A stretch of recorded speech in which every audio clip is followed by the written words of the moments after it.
मुअज़्ज़िज़ नाज़रीन, हज्जाज बिन यूसुफ इस उम्मत का हैरत अंगेज़ तरीन आदमी था। हर आने वाले दिन के साथ मुसलमानों की तादाद में रोज़ बरोज़ इजाफा होता जा रहा था। अरब व अजम में बहुत बड़ी तादाद में लोग दायरा इस्लाम में दाखिल हो रहे थे और हज्जाज बिन यूसुफ को ये बात परेशान कर रही थी कि अजमी मुसलमान कुरान करीम जैसी अजीम व शान किताब को बग़ैर इराब के कैसे पढ़ेंगे। इस काम के लिए उसने अहले इल्म व दानिश की एक जमात तरतीब दी और कुरान करीम पर इराब लगाने का फरीज़ा सरंजाम दिया, जो रहती दुनिया तक कुरान करीम की तिलावत करने वालों के लिए आसानियां पैदा करेगा।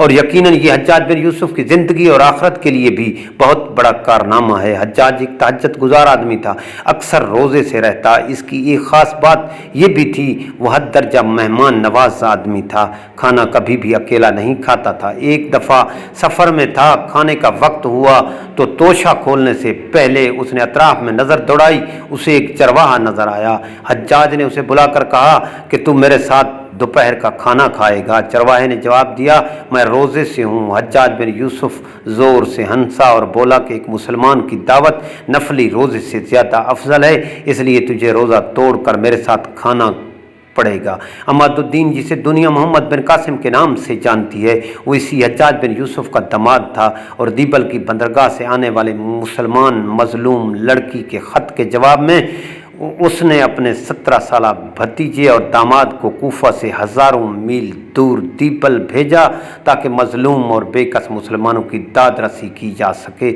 और इसी हज्जाज बिन यूसुफ की बदौलत 93 हिजरी 712 ईस्वी और 10 रमज़ान मुबारक को सिंध बाबुल इस्लाम बन गया। इन तमाम नेकियों और दीन इस्लाम की खिदमत के साथ साथ हज्जाज बिन यूसुफ ज़िंदगी के दूसरे पहलू ये भी था कि वो इस उम्मत का जालिम और जाबिर तरीन इंसान था। उसने सिर्फ अपनी तलवार और अपने हाथ से बग़ैर किसी वजह के 70,000 लोगों का खून बहाया था, जबकि 90,000 लोग वो थे जो इसके हुक्म पर कत्ल किए गए थे। हज़रत अबू बकर सिद्दीक़ रज़ी अल्लाह ताला अन्हो के नवासे हज़रत ज़ुबैर को उसने सलीब पर लटका दिया और 3 दिन तक उनकी लाश को लटकता छोड़ दिया। एक और सहाबी रसूल को ऐन हरम के अंदर दुम्बे की तरह ज़बह करवा दिया। मुसलमानों की तारीख में पहली मरतबा दौरान हज तवाफ़ रोकना पड़ गया, क्योंकि हज्जाज बिन यूसुफ ने हरम में आग के गोले बरसा दिए, जिससे गिलाफ काबा में आग लग गई और खाना काबा की एक दीवार मुनहदम हो गई। हज्जाज बिन यूसुफ के जुल्म व सितम का ये हाल था। उस वक्त के बुजुर्ग इमाम हसन बसरी रहमतुल्लाह अलैह फरमाते थे कि अगर पिछली उम्मतों के ज़ालिमों के तमाम करतूतों को एक पलड़े में और हज्जाज की करतूत दूसरे पलड़े में डालो तो हज्जाज का पलड़ा भारी निकलेगा। मरने से पहले हज्जाज को एक ख़ास किस्म की बीमारी हो गई और वो जाड़े की बीमारी थी। ठंड किसी सूरत जिस्म से कम होने का नाम नहीं लेती थी और वो चीख चीख कर बोलता था कि मुझे आग के करीब करो।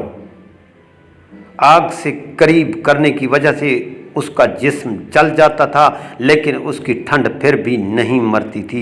ये ठंड और गर्मी का ऐसा मिला जुला अजाब था जो अल्लाह ताला ने इसके तमाम करतूतों की वजह से इस पर मुसल्लत किया था और बिल आखिर इसी हालत में कि अंदर से इसका जिस्म यख और बाहर से जुलस कर ख़त्म हो गया, तब कहीं जाकर इसका दम निकला।